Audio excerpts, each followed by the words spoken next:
What an honor. There are all sorts of introductory things I want to say and laudatory things that I'd love to say to and about Bishop Barron. But let's just get into it. We don't have a ton of time.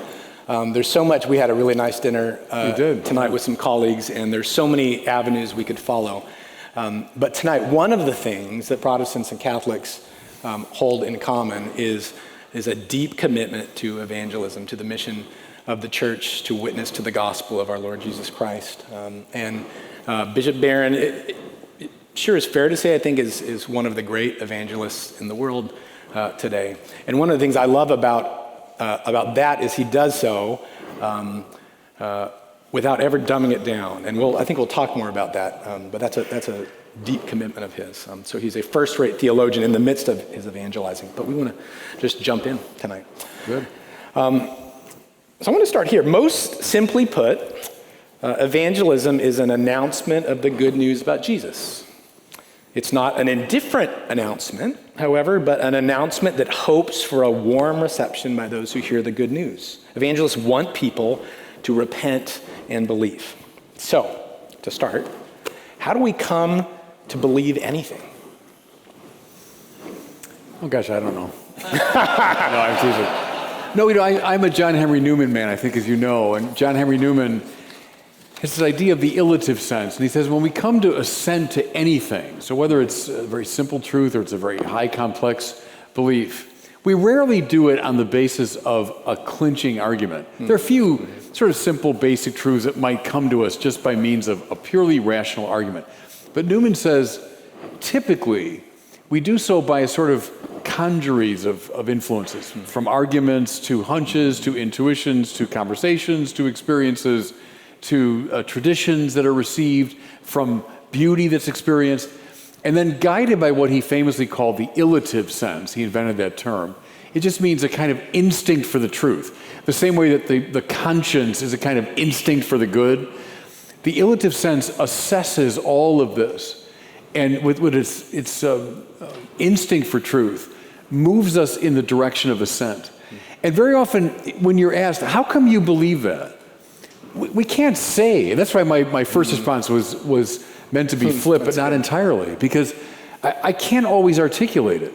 If you ask a married man, how come you married that lady? Oh, I'll tell you why. Because I constructed the syllogism of major premise, minor premise, and conclusion was, well, no, they never say that. And he probably couldn't tell you in explicit detail, but guided by this intellectual intuition, he came to assent. The same is true of religious assent. But I like the instinct behind your question, which is religious assent really isn't substantively different than any other kind of assent. They all happen in this complex process that's guided by the illative sense. That's great. I can imagine, so possible objection here would go something like this. That's fuzzy. Are you exposed in that to a kind of wishful thinking or to a projection when you say, well, I don't know, I look at the whole and it just seems like this is the case. How would you respond to that? Well, I'd respond the way Newman does, which is in a higher world it might be otherwise. So maybe among the angels, they just intuit everything immediately and they just get it. So an angel wouldn't need an illative sense. But here below, Newman says, that's just the way it is. And it's a kind of angelism, which is a problem. A kind of angelism that says, well, we should think in a higher way. I mean, that's the way it goes.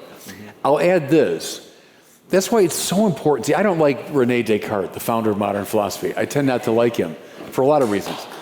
Thank you. The anti-Cartesian society. He's going to become the Cartesian haters. Yeah. But Descartes, famously withdraws into this heated room in the town of Ulm. We know where modernity was born. It was born in a little room in the town of Ulm in Germany, because Descartes went in there, and that's where he was wrestling with this great problem of how do I know what's true? And he comes up with the famous cogito ergo sum, right? I think, therefore I am. And that becomes the foundation of what he claims to be true. Well, see, I'm not a cogito guy.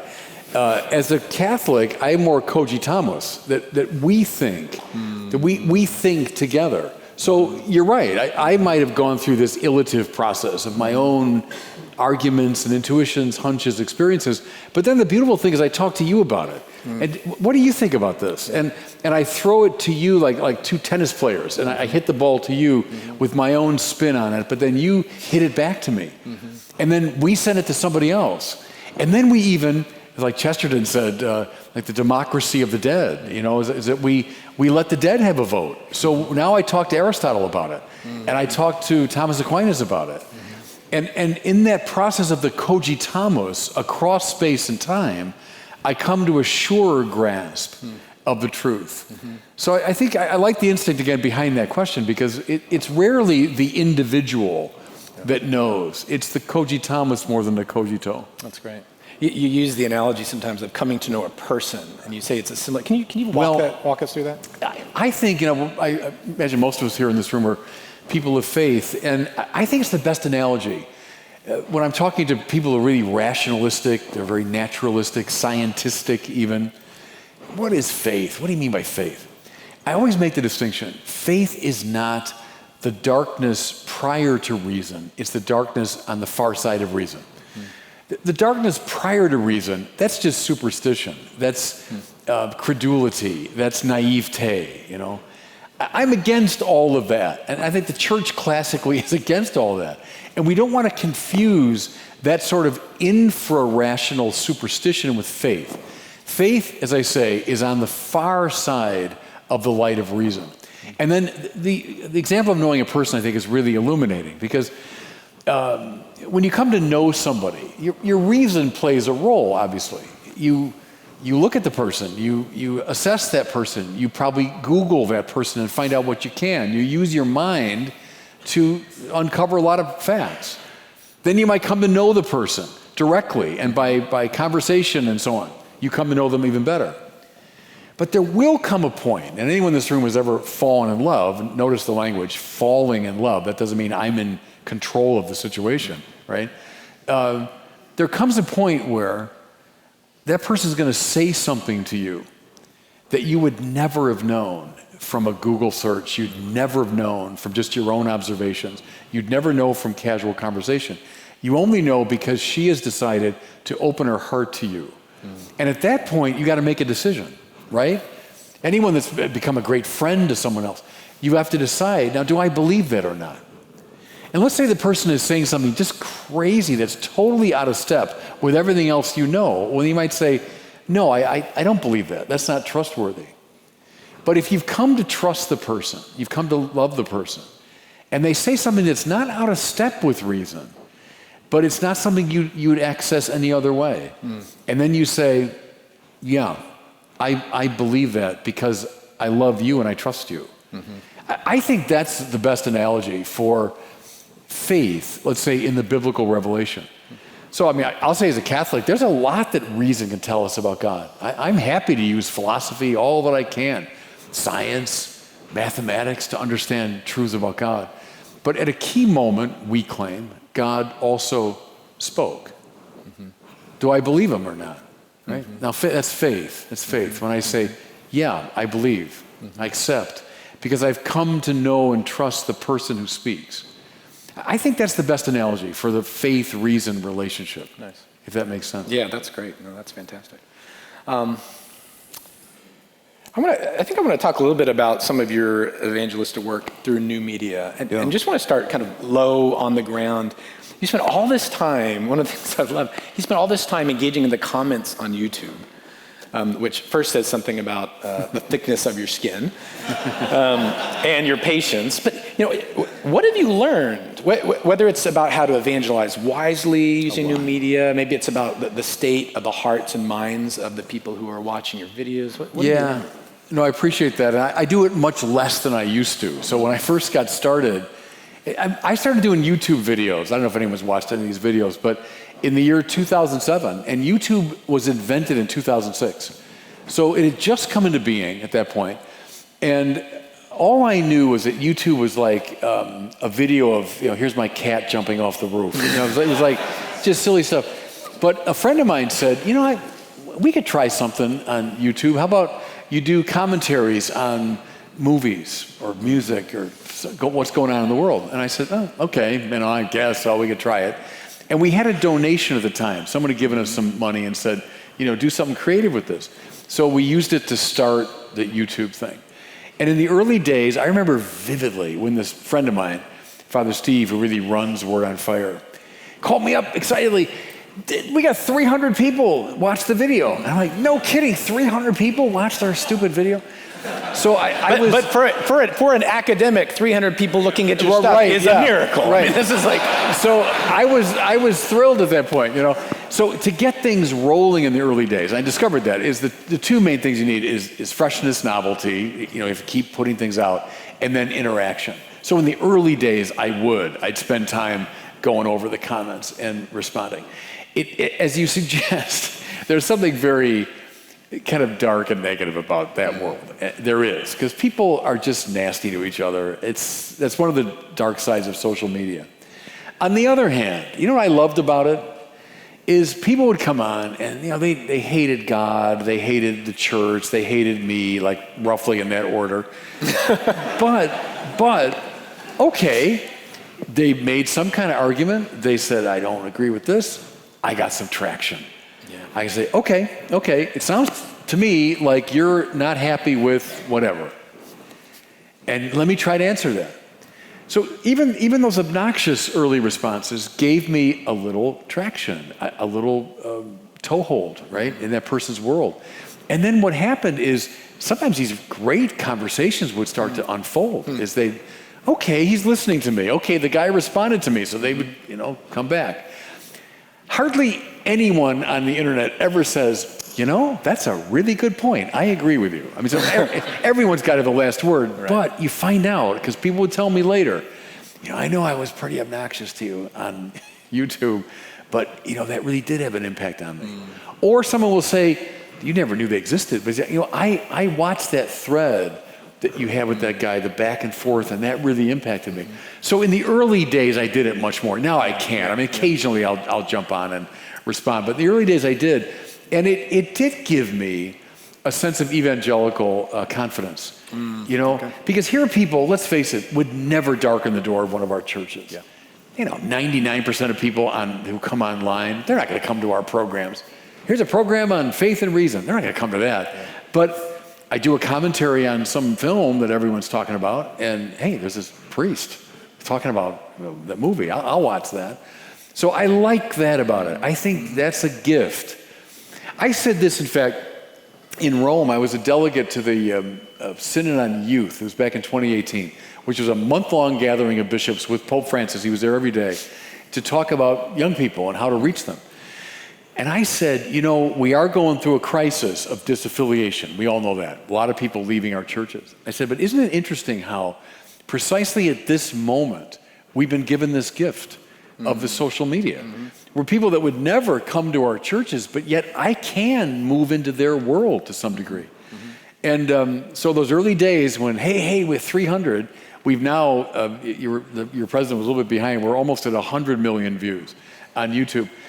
Well, it's amazing, isn't it? I mean, if you had told me that back in 2007, I mean, I'd never believed it. But it shows you there's an interest. And if the churches present themselves in this public forum, I think we'll get a response. Yeah. I want to come back in a second to the unaffiliated and the disaffiliated. Yeah. I want to pick up on the spiritual formation required for someone to wade into the comments. So I think about this, you know, for evangelists in a polarized age, in an angry age. I go into social media with a little bit I have left, and I still sort of brace myself. Yeah. And I feel like it's a spiritual sort of victory when I just don't wade in at all.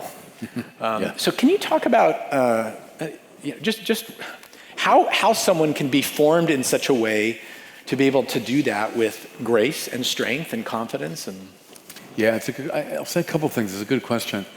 I do a holy hour every day. So I wake up in the morning, I get a cup of coffee, and I go to my chapel in my house. I have the privilege of having the Blessed Sacrament in my house. And spend the first hour of the day in prayer. So that's just the way I get myself focused, right, for the day. And I always make a point of praying for anyone that is going to use my social media today. And it's just a way of, you know, God doesn't need to be reminded, but it reminds me that I'm dealing with people and not just words and abstractions. There are real people behind even the meanest words. And, you know, in God's providence, they've come. And maybe with bad motives, maybe, they do hate me or they hate the church, but by God, and I mean that literally, by God they've come. And so, Lord, I pray for all these people and give me the grace to engage them well. So part of it really is steady formation in prayer. Otherwise, we will turn into sputtering. Well, how could you say that? I'm going to tell you. And especially if you have some theological training, and someone makes let's face it, kind of a stupid remark, and they go, well, but Thomas Aquinas points out. Well, what does that accomplish? It maybe makes me feel good for a second, but it doesn't help that person. So one thing I've done, I still do it, and it's for my benefit really, but I almost invariably, when I'm responding to someone, I'll say, friend, comma, and then I'll make the response. And it's to signal to me, okay, even if this person is super obnoxious, I'm here for this person. They're someone that can be evangelized, and so I call them friend on purpose. The other thing I would say is, and a lot of people ask me, especially in my Catholic world, like, what do I do if I want to do that work too? I want to get in that. I said, begin with the old technology of books and read and read and read and read and read. So you've got something to say to people that's worthwhile. The problem is, hey, I like social media. Hey, I'm pretty good at that. I'm going to get involved. Yeah, but you're not ready. You're not ready to respond to these questions. You're not ready to give a properly nuanced answer. So I'd say spiritual preparation and intellectual preparation are really important. I've told my brother bishops, bishops will send students for like doctorates. So I was sent years ago to get a doctorate to teach in the seminary, which is great. But I said, I think you should get your best and brightest people, young priests, send them for a doctorate, high level, to do social media. And then put them in charge of social media for your diocese. And then do what I've done. Say, I'm going to just ask me anything. I'll talk about a movie, talk about music, talk about the culture. Hey, call me with a question. But have someone that's really well trained to be able to do that. Yeah. So those two things I would say. Great. And it occurs to me too, years in the classroom for you, that's got to have played a significant role there. Yeah. I mean, so for 20 years I taught theology, and you hear all the questions basically. Yeah. They're really, in a way, there aren't that many questions. They're the classic ones that Augustine entertained, that Aquinas entertained, that the author of Job entertains. I mean, the standard questions are still pretty much the ones that come up. Yeah. And it strikes me, I've been reading a bunch of Bishop Barron's work too, that you've got maybe 20 really significant kind of moves you make. I see you make them again and again. And so also for would-be evangelists, it strikes me that you need to find those pieces that you can deploy effectively. Well, yeah, I'll tell you, I'm a great admirer of Billy Graham, and I actually saw him one time toward the end of his life. He was preaching in Cincinnati. It's a long story, and I was there and heard him. And he was an old master. That's what struck me. Was this guy is a master, But listen to Billy Graham homilies all over the world. They have the same structure, right? Yeah. And they have this basic evangelical structure, which is, you've tried this, and that to be happy, haven't you? And it hasn't worked. Well, I have what will make you happy. I mean, so they're variegated, and they're different audiences, but there's a basic evangelical structure, and they culminated in the altar call, right, that we had tonight. But I think there's a lot of wisdom to that when you have a basic structure to the outreach. That helps. So just to test it, if I say the problem of science and religion, where are the 2 or 3 places you're going to go with people? Well, I'm going to go first to speak against scientism, right? That I love science, and the Catholic tradition certainly reverences the sciences. The formulator of the Big Bang Theory is a Catholic priest. Most people don't know that. Georges Lemaitre. Mendel, Catholic friar, the discoverer of genetics, et cetera, et cetera. So we love the sciences, but we don't like scientism, which is the reduction of all knowledge to the scientific form of knowledge. So the scientific method is great when it comes to analyzing the empirical world of nature. Fine. But don't tell me that Hamlet's not giving me anything true, or that Plato's Symposium is not teaching me something true, right? So don't reduce knowledge to the scientific form of knowledge. Religion. David Tracy says religion's a close cousin of things like poetry and philosophy. And so once you've opened the path to say, there are non-scientific ways of knowing, well, then I open the door to religion as a way of knowing. So that's the way I would start to look at like a religion science issue. I noticed you pick up something from Ratzinger too, his Introduction to Christianity.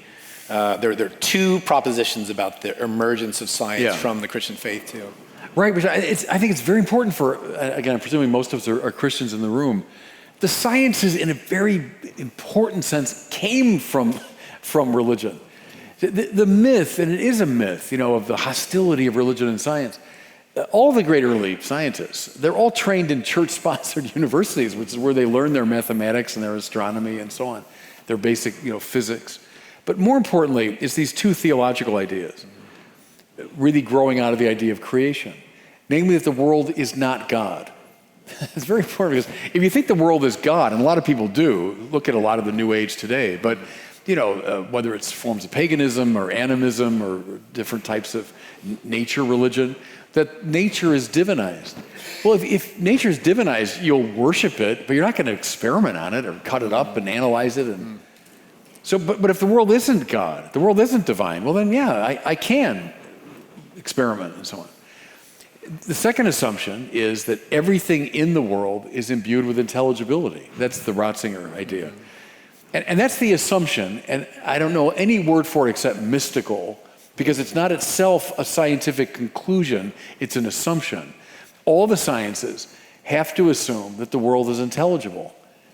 But that's a weird thing the more you think about it. We take it so for granted. Well, of course the world's intelligible.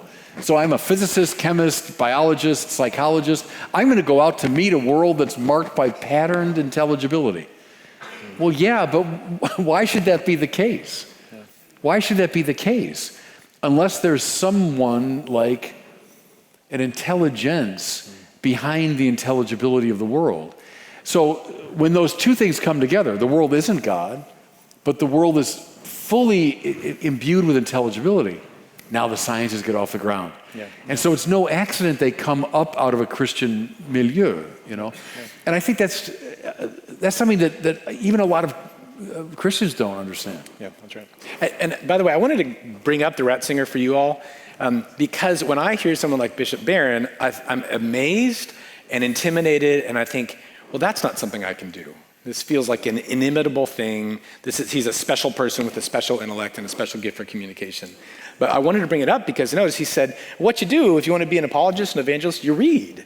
He read, this book is read all across the world, An Introduction to Christianity by a man who became the Pope, and he noticed in there a really key point. And he brought it out, and he continues to make, so just notice that this very gifted man, you also don't have to be a genius. You can actually read and pick up on things, file them away, and then deploy them at the right time, which I've been blessed again and again by that in your work. Why do people leave the church? Well, I actually do know this one. Because happily they tell us, and we don't have to guess. Yeah. I find, though, with the question of disaffiliation, everyone's got an opinion, trust me, is whenever you speak about this, everyone's got an opinion of why people leave. What I like to do, though, is look at the surveys. There have been tons of surveys that ask precisely that question, especially to young people. Yeah. Why have you left? You know what? The big reason, and again, in survey after survey, I don't believe the doctrines. There's an intellectual problem. Young people will say, I never got my questions answered. It doesn't make sense to me. And then closely related, a second reason, science refutes religion. Science and religion are opposed. Science is obviously good and correct, therefore religion is silly and we should get rid of it. The third reason I would say is, it's born of our commitment to relativism, is how could anyone claim that their religion is right? Mm-hmm. There's 1,000 different religions and philosophies. And how could you possibly say that yours is right? I'd say a fourth major reason would be scandals. Now I'm speaking as a Catholic out of painful experience of the scandals in our own church. That has had an impact, for sure, on young people. But I'm always struck by how the intellectual issues are often at the forefront. Young people are balking what they take to be either the irrelevance, the stupidity, the superstitious nature, the non-scientific nature of religion. But those are some of the reasons they classically give. Do you ever wonder if the intellectual reasons are smoke screens or sort of a kind of a more acceptable excuse for something that might be more idiosyncratic? Or Could be. I mean, it could be, though. I'm kind of resistant to that, and that has certainly been argued. Because I don't want to diminish that. I think it's very important that we engage people at that level, and I think we should believe them unless we have really compelling reason to think otherwise. Having said that, again, I'll quote Billy Graham, that most resistance to God, he said, is not intellectual, it's moral. And I do think there's a lot to that. Namely, if I believe in God, that's not like saying, oh, I accept a particular scientific theory, or I think that reading of Caravaggio is correct. I mean those aren't going to make that big a difference in my life. But if I say God exists, that means there's an absolute objective moral criterion, and that I've got to bring my life online with this reality. Well, there's a lot of us sinners that don't like that, right? Now, once you get past that sort of superficial resistance, you see how splendid it is to believe in God. But for a lot of people, it's a real obstacle, because if Jesus is Lord, I'm not the Lord. If he's the criterion of my life, my own will is not the criterion. And so it does cost me to believe in God. You know, I find the old Feuerbach argument, that religion is wishful thinking. Ludwig Feuerbach, the father of modern atheism, that religion is, it's an idealized self-understanding. So wouldn't it be great? I'd love to be all-knowing. I'd love to be all-powerful. I'd love to be all benevolent. So I project this image outward and I imagine that it exists, and that's God, right? It's wishful thinking. Freud picked up on that. Religion is like a waking dream. It's a wish-fulfilling fantasy, right? Read The New Atheists. Nothing new about them except they're kind of nastier, but they rehearsed all those old arguments. Yeah. But see, I always wonder, don't they ever ask, but atheism is also, I think, a wish-fulfilling fantasy, or could be construed that way. Wouldn't it be great if there's no God? Then I'm God. Wouldn't it be great if there's no moral criterion? I could do whatever I want. I wouldn't have to feel guilty. And so, sure, I think on both sides, people might be engaging in that wish-fulfilling fantasy. So why don't we just say, they cancel each other out, and let's return to real arguments. Yeah, that's how I think about that one. There also seems to be a plausibility crisis, and for 1,000 reasons. Globalization, we've got neighbors who don't look like us, don't believe like us. There's the scandals you talked about. There's the kind of erosion of robust belief. But I think about how many people I've talked to who said something like, the church hurt me. Yeah. And I wonder about that sometimes. I wonder there about, is that a fully told truth? But it's certainly sincerely believed by many. How do you minister to people who tell that story? Yeah, and I do hear that story, and that does come up in the surveys too. And it could be the simplest thing, like I called the parish and I got a rude response. Or here's one that kind of breaks my heart, that people say, I left the Catholic Church, I stopped going to Mass, and no one noticed. Like, no one called me, no one from the church, hey, where are you? None of my neighbors said, hey, I haven't seen you at Mass for a couple of weeks, are you okay? So yeah, our own indifference to each other, even cruelty to each other, doesn't help. Go back to Tertullian's famous line, what convinced so many in the early church? How these Christians love one another. That's what got them. It wasn't the doctrines right away. It was, look how they treat each other.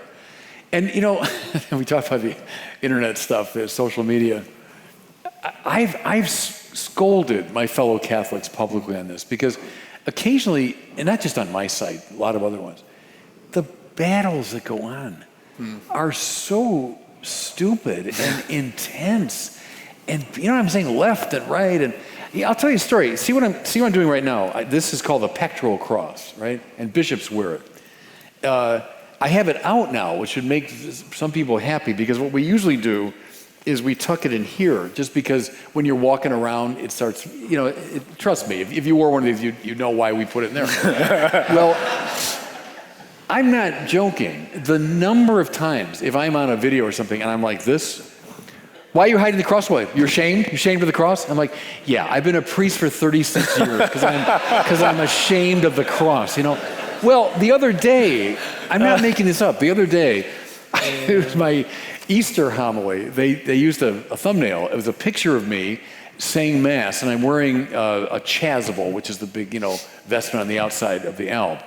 And some bishops wear the pectoral cross inside the chasuble, so you can't see it. Others, like myself, wear it outside.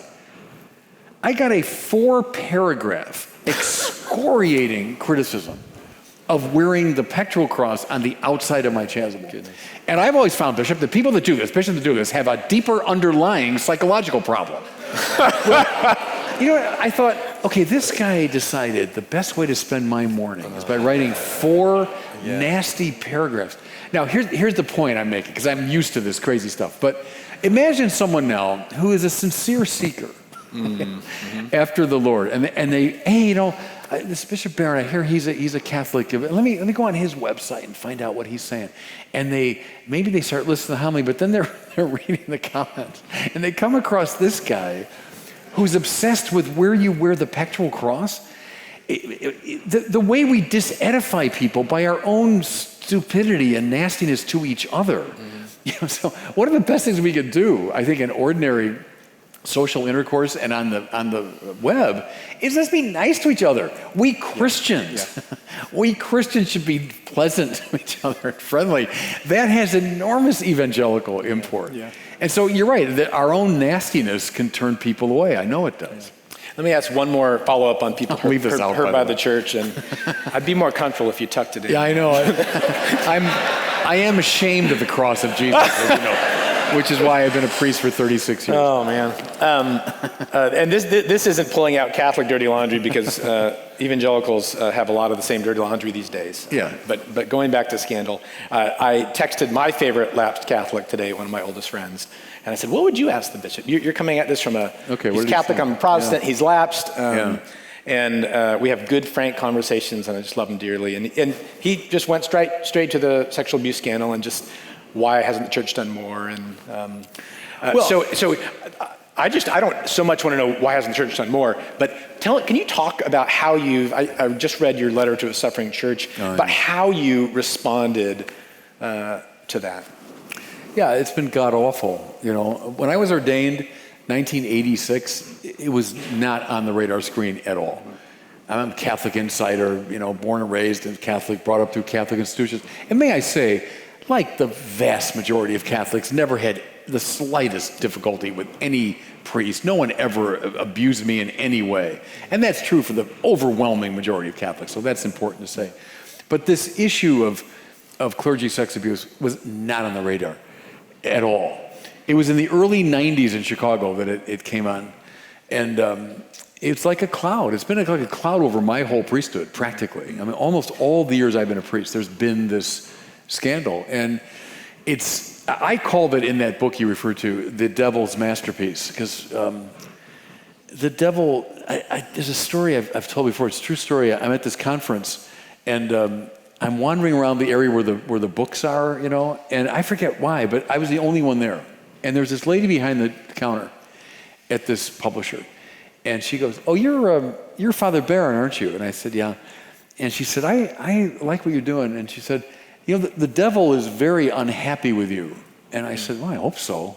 I don't like him much either. So. But then she said, and it's still in my heart, she said, well, he's a lot smarter than you are, and he's a lot more powerful than you are. Wow. And I said, yeah, I know. But he is. And the clergy sex abuse scandal is a masterpiece of wickedness, because there's the original wickedness of the abuse of young people, but look at the myriad ways it's undermined the church. In almost every way, it's undermined the work of the church.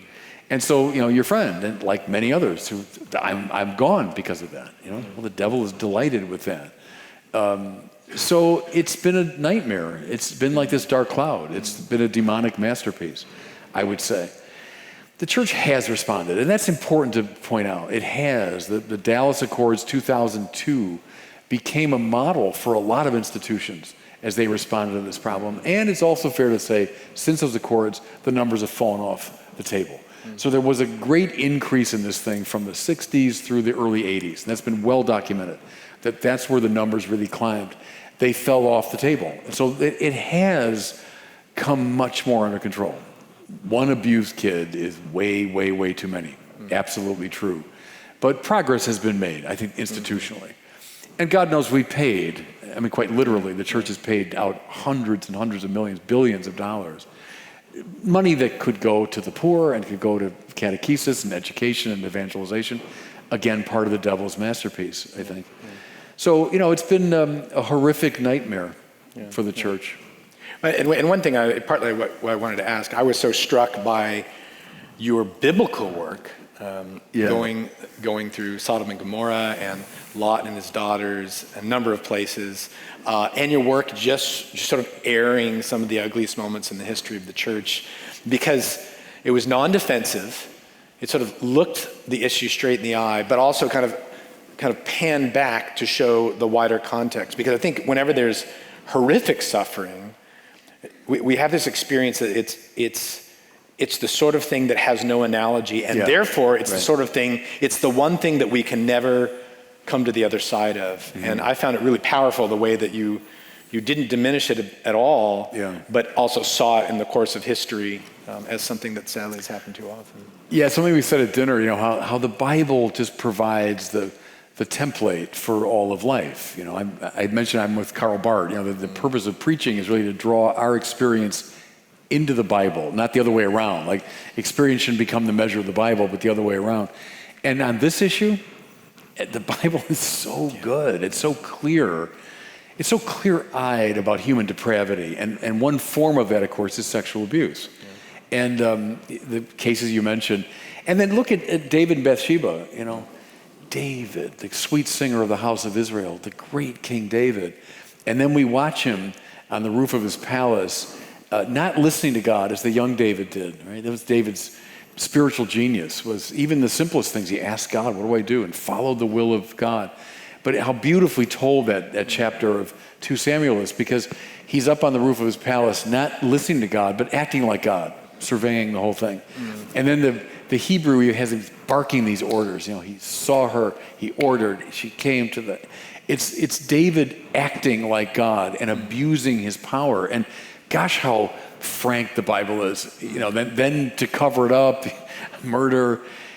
David, this is David. This is not some low life we're talking about. This is the great King David. And yet the Bible is so clear-eyed. Furthermore, as Nathan told him, the sword will never leave your house. So the Lord forgave him, but the baby died, and the sword will never leave your house, which it never did. Read the rest of 2 Samuel. And it's the sword never leaving his house. Or the other one that really strikes me, Eli and his sons, I think is the best analogy. Right. Remember back in 1 Samuel? So Eli, high priest, 2 sons, both priests, they're abusing the people sexually and financially. The people complain to Eli, hey, your sons, I'll talk to them. He talks to them, they don't care. They keep abusing the people. And I remember saying to Catholic audiences, does any of this story sound familiar to you? There's priests abusing their own people. Complaints are brought to the high priest, who should do something about it. He pays it lip service, but doesn't do anything. And then what happens? Disaster for Israel, right? That's when the Philistines come and they kill 30,000, and the Ark of the Covenant is taken away. I mean, so the very spiritual heart of the people is ripped out. And then I say to my Catholic people, does any of that sound familiar? That we were handed over to our enemies. And the church went through this time of enormous chastisement. Well, yeah, that's the Bible told us that story a long time ago, and it's playing out again. So I've urged, now we're getting in the weeds a little bit, but we turn so much to the psychologists and the lawyers, and there's something to that. I'm not bad-mouthing psychologists and lawyers. We had to. But we should turn above all to the Bible. The Bible is our great matrix of understanding, and it gives us the clearest understanding of these things. Yeah, that's great. Thank you for going there, as it were. I want to ask a question about the nuns. Not the nuns, but the nuns. The non-affiliated, not the people who wear the recognizable clothing. You've, in an essay entitled Looking for the Nuns, again, not the nuns, but the nuns, you suggested that nuns, I found this fascinating, that nuns tend to romanticize the quest for truth. Oh, yeah. but in such a way that, to borrow from U2, U2 was my Bob Dylan for you, U2 for me. I love U2, yeah. They romanticize the quest for truth, but in such a way that they never find what they're looking for. Yeah. Why do you think that is? Well, one of my intellectual heroes is Bernard Lonergan, who was a Jesuit mathematician, scientist, and philosopher of the last century. One of the really masterminds, I think, of the last century. And Lonergan did an analysis of how we come to know. He was very influenced by Newman, by the way. And there are 4 stages, Lonergan said, to coming to know. The first stage is attention. So you want to know something, you got to open your darn eyes, and you have to look, and you have to be attentive to what's going on. And there are a million reasons why we're not attentive. I don't want to see it, I'm too lazy, don't have time, I'm affected by prejudice. So the first thing is to overcome all that and really see what's there, right? The second stage, Lonergan said, is intelligence. And intelligence means form hypotheses. So you've taken in a phenomenon, you've seen something. Now, what is that? What's going on? How do you explain that? What's the form of that? So a scientist would form hypotheses. A philosopher begins musing about it, right? That's the level of intelligence. At that level, it's appropriate to be kind of really open-minded and really keep looking. And it could be this, could be that, maybe this. Maybe you're right, maybe I'm right, maybe she's right. That's appropriate at the second level. But then Lonergan says, if you want to make real progress, you got to move to a third level, which is the level of judgment. And notice how the quiet went over the room, because we hate the word judgment. But judgment just means you make a decision. You say, okay, I've observed the phenomenon. I've now entertained lots of really bright ideas of what this thing might be. But now I got to decide which one is the right, and not just the bright idea, what's the right idea? Now, why is that unattractive? Because the word decision is from a Latin word, caesare, which means to cut, like scissors, right? To cut, because you're cutting off. It's not this, not that, not this, not that, it's that. And so judgment is painful. Necessarily, it's bloody, judgment. But you got to do it if you're actually going to move to truth and not just having wild ideas. Now, to answer your question, I think a lot of people get stuck at level 2.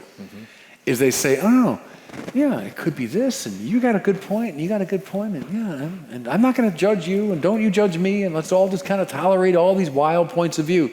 Well, fine, but then we're not moving toward truth. We're not actually moving toward truth. It's painful to make a judgment. And so people get stuck at level 2, and they romanticize it. And that's why you get, oh, it's the quest that matters. Oh, it's to just keep raising questions. But it's Chesterton, one of my heroes, said, the open mind is like an open mouth. It's meant to close down on something nourishing. So it's like your mouth is open all the time. You throw food, it falls out. See, but that's stage 2. It's like, okay, I'm testing. It could be this, could be that. Do I like this? I don't know. If your mouth is open all the time, you're not going to eat anything. So I got an open mind. Well, I mean, good for you. But if your mind is just open, then things will just keep falling out of it. Is what it's meant to do is make a judgment and close down on something where you say, this is right. And then, by the way, the 4th step for Lonergan is responsibility. Now that you've made that decision, live with it. And so it could be that we want to stay in level 2 because we're actually afraid of level 4 as much as level 3. Yeah, quite right. I don't want to have to live with something this might call me to. Quite right. And so, sure, let's stay open. And that's why the whole culture of non-judgmentalism. Well, yes, I get it. Judge not, you'll not be judged, and all that there's an aggressive form of that. But it can't mean that we never decide, or we never make a judgment, or we never come to truth. It can't mean that. But I think that the society has sort of valorized. And it's striking how anti-scientific that is, isn't it, too? Yeah, There's no hypothesis. And I think about in my own learning, when I've had the courage to venture a provisional conclusion, and it's been challenged, I've learned so much further. Yeah. And when I'm not making a decision, it becomes a cul-de-sac. So I'm actually not questing anymore at all. I'm just stuck in this little... Yes. Yeah. But see, Lonergan's very good here because he was a Jesuit, and the Jesuits are into this tradition of the spiritual exercises, right? And how do you get rid of your attachments so as to follow the will of God? Well, see, Lonergan applied that to the life of the mind. What are the attachments that I have that are keeping me from being attentive, intelligent, reasonable, and responsible? And you've just named some of them. That's great. That there are a lot of things that block our access to those four moves. And so we got to deal with that stuff if we're going to really come to truth. That's great. I want to ask you about Beige Catholicism. Oh, yeah. It's something you've talked about. What is it? Why have people opted for beige forms of Christianity? And what's the problem with it? Yeah, it was one of the very first articles I ever wrote. I just got back from my doctoral studies, and I wanted to be a writer. I wanted to get into the game, to write articles and books. And one of the first ones I wrote was a critique of what I called beige. And to tell you the truth, I was thinking of my home parish in Western Springs, Illinois. It was built during the 1970s. And so look, I'm a devotee of like the Gothic cathedrals. I love light and color and narrativity and symbolism and all that in the churches. But the churches built in the 70s, when I was coming of age, were just kind of big empty rooms with high brick walls, no decoration, nothing that would stir the imagination. That was seen as kind of distracting from the central action of the liturgy and all this. I've never gone for that. I never liked it, never thought it was right. And that church was literally beige, right? All the distinctive coloration had kind of bled into one bland beige. So I used that as a symbol of the liberal Catholicism that was regnant when I was a young guy, where we allowed a lot of our Catholic life, I think, to lose its color and its vivacity and its narrativity and its distinctiveness. We were so concerned about fitting in with the wider culture or not offending anybody that we became a vague echo of the culture. And so the beige church, the church building, became for me a symbol of a beige presentation of Catholicism. And I've long been convinced, and I'm convinced to this day, it's anti-evangelical. That it does, if the church is just, in the case of the buildings, literally blending into the neighborhood, there's nothing distinctive about it. If our ideas and rhetoric just sound like anything you'd hear on Oprah, well, then what's the point, right? What's the point? If, you hear an Easter homily and it's all about politics or something, well, then what's the point? I can get politics on. I can watch, the Sunday morning talk shows and get politics. Whether it's left or right, I don't care at this point. But if your Easter homily isn't about Jesus Christ risen from the dead, then I don't know what we're wasting our time with. Yeah. So that's what I mean by beige Catholicism. It was my term, in a way, for the liberal Catholicism that I had grown up with. And it's nice, too, because it both sort of militates against a dumbed-down presentation of the gospel. Yeah. It's doctrinally rich. It's not afraid of big categories. But it also pushes hard against an ugly, kind of drab presentation as well. Well, at dinner we were talking about this. I loved this wonderful dinner with a number of faculty here, and because I love theology, and they're all theologians and philosophers, so we talked about that. But a name that came up was Karl Barth, and I don't know if you guys read much of Karl Barth here. I found that Barth in Protestant circles, when I first started years ago, I'd say, wait, no, Karl Barth says, thinking I'd get a huge positive response, and he's worse than the Pope. Karl Barth, So anyway, but Karl Barth was battling a form of Protestant liberalism in his time that has its roots back in the 19th century. And what he wanted to do, it seems to me, was recover this wonderful, strange jungle of the Bible. That the Bible is this world that opens up to us in all of its splendor. And it's not like the environing culture. It's not what everyone else is saying. It's this odd Word of God with these strange figures and characters. And he wanted to de-domesticate the Bible. You know what I'm saying? Is liberalism in both its Protestant and Catholic forms is a kind of domestication of the gospel. And so I always stood with Barth. I always thought he was right about that. And his friend and colleague, who became a great inspiration to me, was the Swiss Catholic theologian Hans Urs von Balthasar, who made a very similar move within Catholicism to get us back into the jungle of the Bible and this thickly textured biblical world. Do you know what I'm saying? That's non-beige. That's the non-beige. And a lot of my work, so I wrote a little book years ago called The Strangest Way. And I wanted to say, I begin by talking about the crucified Jesus. And in our culture, we're so used to seeing the cross. But come on, everybody. The cross, I mean, it's this horrible instrument of torture that was meant to terrify the whole world. And they didn't talk about it for centuries, even after the rise of Christianity, because it was so gross and offensive. Do you know where the very first depiction is? I've seen it. It's in Rome on the wooden door at Santa Sabina in Rome. It's a little tiny thing this big. And it's a little image of these three figures on the cross. Because they just didn't, it was too much. It was too gross. Good. Bring it back. As Paul said, I pledge to know one thing among you, Christ and him crucified. Right, because Paul knew it horrified his audiences. But he wanted that thick texture of the cross, because that is where the power was. So he gave us a totally non-beige Christianity, and I think we needed to recover that. That's great. So I'm pontificating. I might want to come back to that in a second too, but to switch gears for a second, in his novel *The Idiot*, Dostoevsky has this line where he says that beauty will save the world. Is he right? Yes. No, I believe in that very strongly. The three transcendentals, right? The good, the true, and the beautiful, which kind of echo up and down Western civilization. Wherever you find being, that's why they're transcendental. Wherever you find being, you're going to find actually unity as well. Unity, goodness, truth, and beauty. And we could talk about all of those. But I've been persuaded recently, Balthazar had a big role in changing my mind here, because he puts beauty in the first place. But there's a contemporary Catholic philosopher called D.C. Schindler, who writes at a beautiful and very high level. But he said he thinks that of the transcendentals, the first one is beauty. Now, why? Well, truth is being in the measure that it beguiles the mind. So think of intelligibility, right? So the scientist is beguiled by the intelligibility of the world. That's the true. The good, well, that's the will, is awakened by goodness within the realm of being. Okay. But Schindler says, before you get there, those are relatively derivative. Before you get there, the first thing that strikes you is the splendor of being. And it's that it is.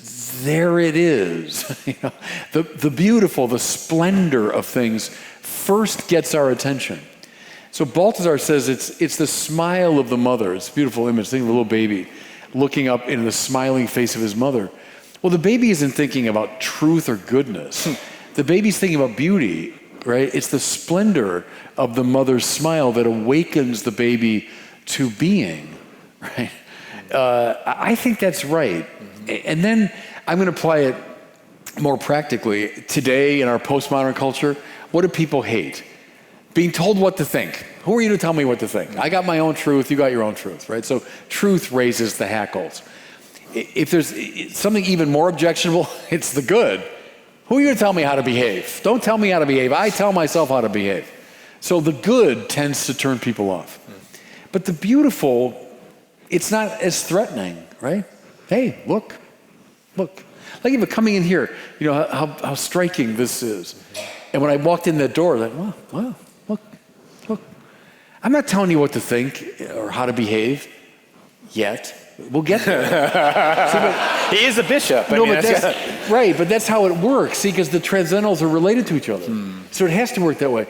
But the beautiful first gets our attention. Where the word beautiful, it's interesting to me, is used very frequently is in regard to sports. Think when you're watching a golf or football or baseball or whatever, how often the commentators say something like, hey, beautiful catch. That was a beautiful curveball. What a beautiful fast break. Look at that beautiful swing, right? Well, that's right. See, you're first struck by the beautiful. And then you want to play, right? If you've really watched beautiful athletes, and think of the Greeks here, that sports were an expression of the beautiful. Before they were competitive and all that, they were an expression of the beautiful. You watch a beautiful fast break, I'd like to try that. I can't now, but when I was younger, let me try that. Or I watch, Rory McIlroy swing a golf club. wow, let me get out and try. I know I'll never be that good, but let me try. And then from the beautiful to the good, and then finally you say, oh yeah, now I kind of understand how the swing works. That's why it's beautiful. That's what it's. He puts together, elbow and the shoulder turn so I've gone now from the beautiful to the good. Like, hey, it's splendid, and then I want to try, and then oh yeah, now I understand. And I think that's how it works with the gospel too. Is the splendor. Would you walk us through that? What would it look like to be evangelistic, beginning with show beauty? them Jesus. Talk about Jesus. Tell the stories of Jesus.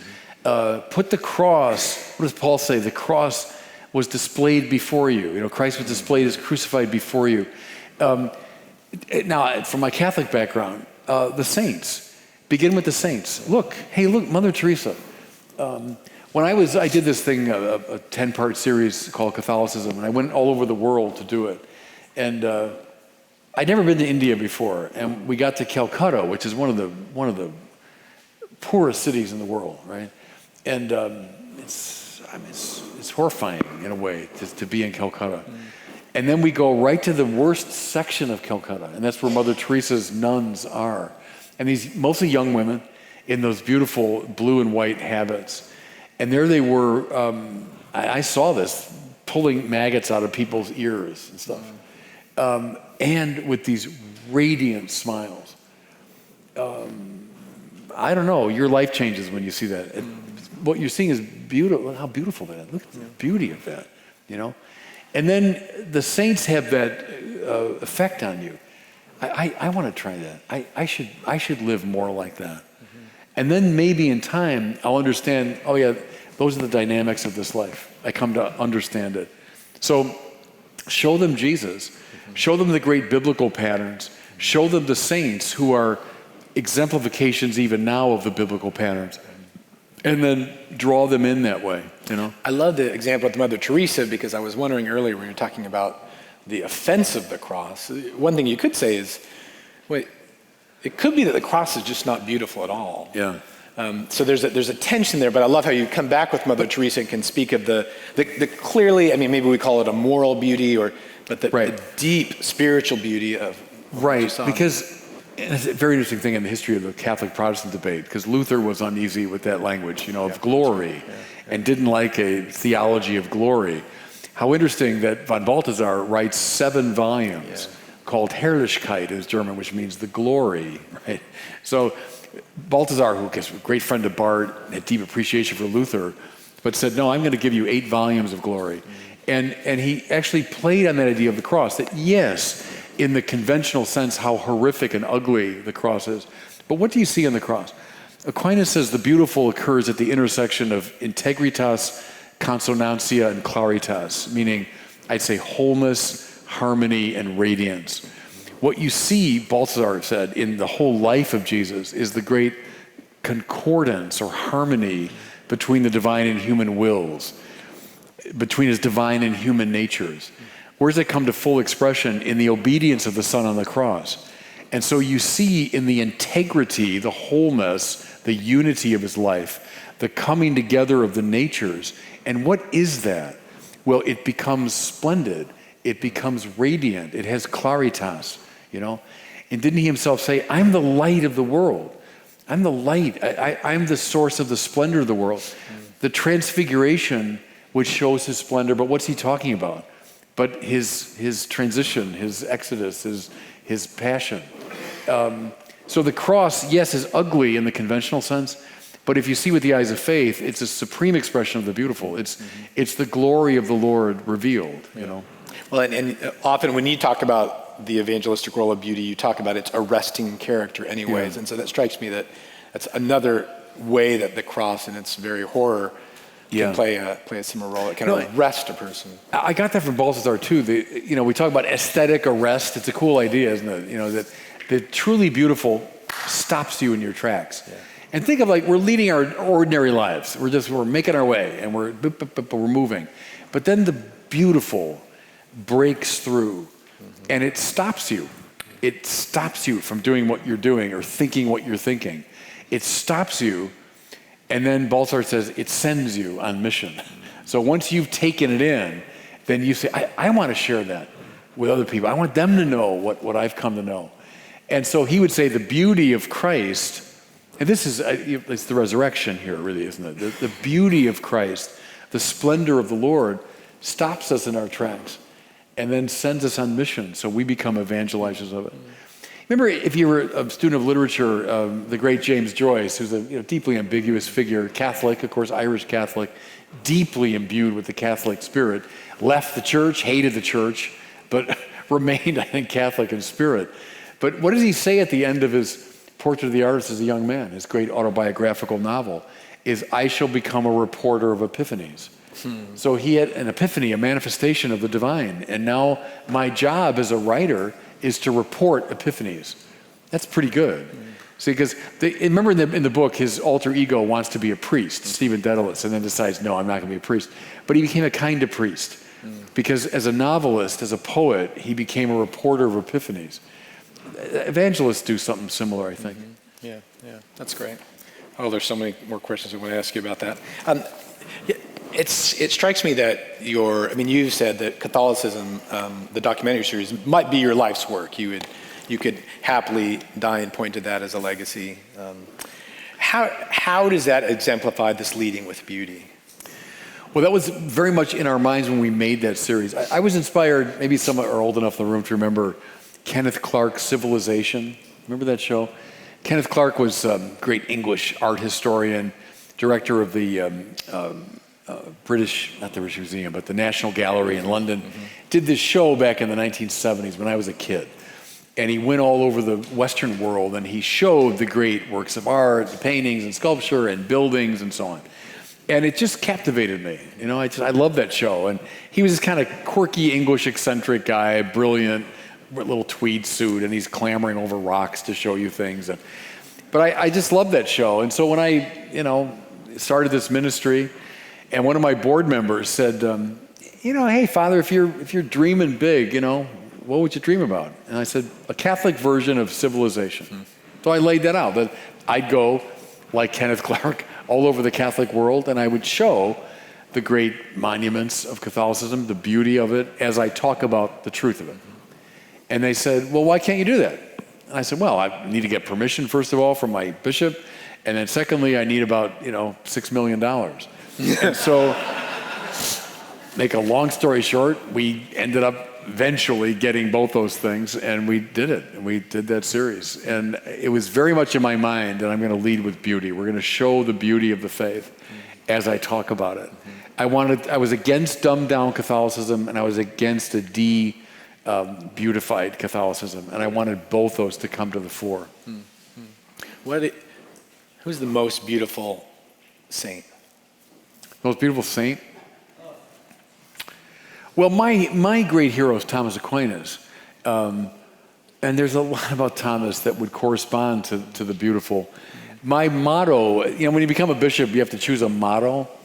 And I chose Aquinas, the story about toward the end of his life when he had written, in his great Summa Theologiae, in the last part he's writing on the sacraments. And he's just finished the treatise on the Eucharist, which is one of the great statements of Catholic theology. If you want to try to understand what we mean by the real presence, read John 6, but then read Thomas Aquinas in the third part of the Summa.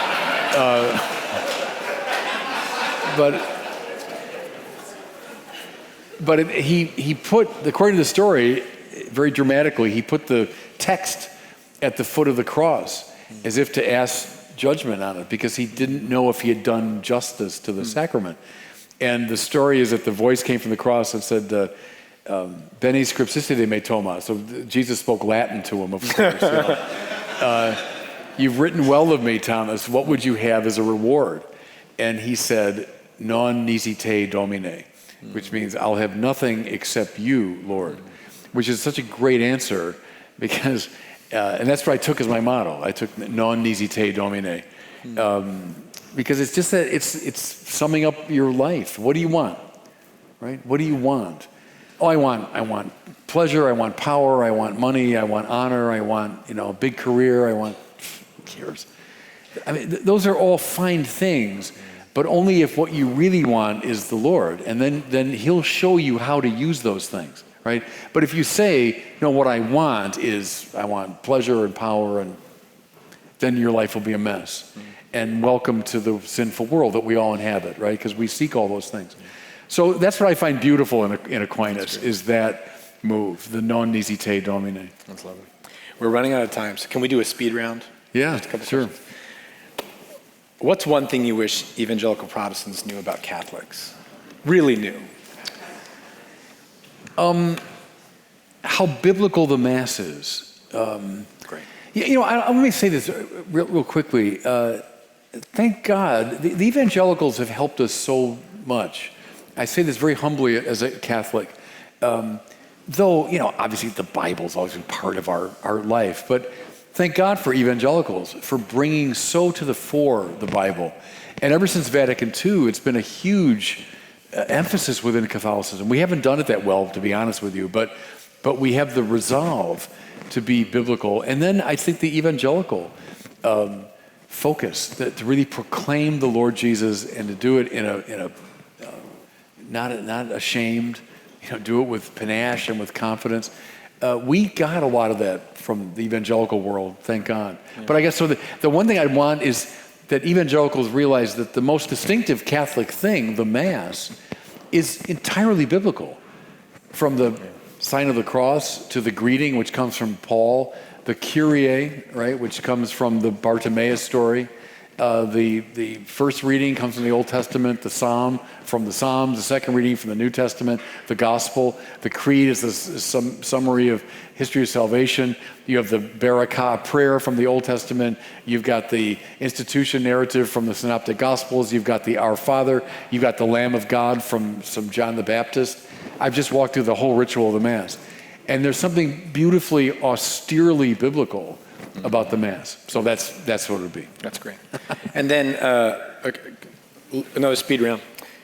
Can you name one, maybe two things that we as evangelical Protestants steps we can take to help evangelize our city here, Los Angeles, this region? As I said earlier, first be kind to each other. How these Christians love one another is very important.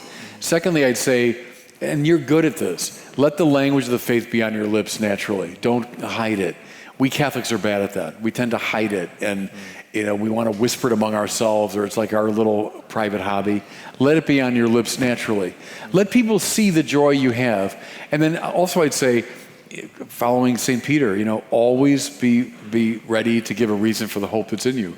Is read up. We got challenges out there in the culture. The people that don't like us think that we're stupid and superstitious.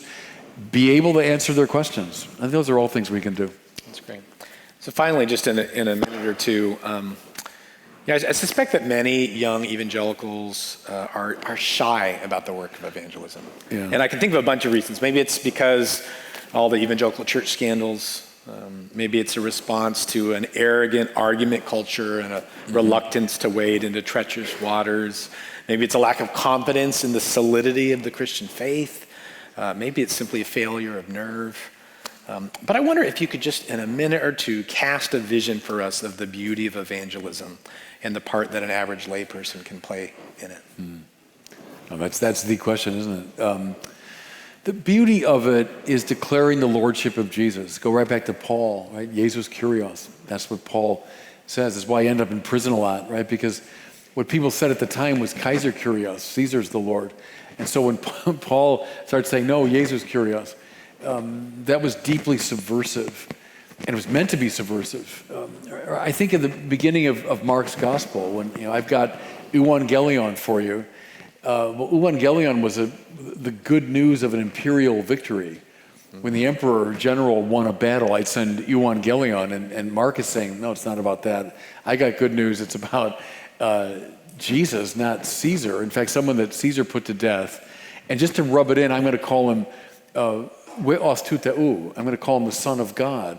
Well, that was Caesar's title, right, from the time of Julius Caesar, and then his adopted son becomes the Weos tuteu, the Son of the God. And so Mark is saying, I've got the real good news, not about Caesar, but about Jesus, who's the real Son of God. And that's why they ended up in prison and killed most of the first Christians, because it was a deeply subversive message. Still is. Because if Jesus is Lord, then no one else is Lord. And that means he's the dominus, put that kurios now in Latin, dominus. He's the Lord. He dominates all of life. He dominates every aspect of my life. I love C.S. Lewis. He wants to be in every room of the house. Right? We want to keep him in the front parlor, 45 minutes a week. And goodbye, Jesus. Thank you for coming. Good. I'll see you next week. But he wants to be the dominus of every room in the house. And he wants to be dominus of every aspect of our society. And it doesn't mean we're advocating for theocracy. It means that he's the Lord, though. He's the kurios. So that's the beauty of it, I think, is that we have the same call now. What's that line? I think N.T. Wright recovered it, and I don't know who actually said it, but it was an Anglican bishop who said, when Paul preached, there were riots. When I preach, they serve tea. And it's the problem with, is because Paul knew what he was saying. It was enough to cause riots because it was a revolutionary message. And we preach now, and let's thank you, Father, thank you, Bishop, and but to recover some of the radicality of our message. That's great. And then what was the second part? What can we do, or what are? That's a pretty good place to finish. Okay, right there. Okay, that's good. Discover who you're called to be at Biola University, a leading Christ-centered university in Los Angeles, with programs on campus and online. Subscribe for more of our videos and learn more at biola.edu.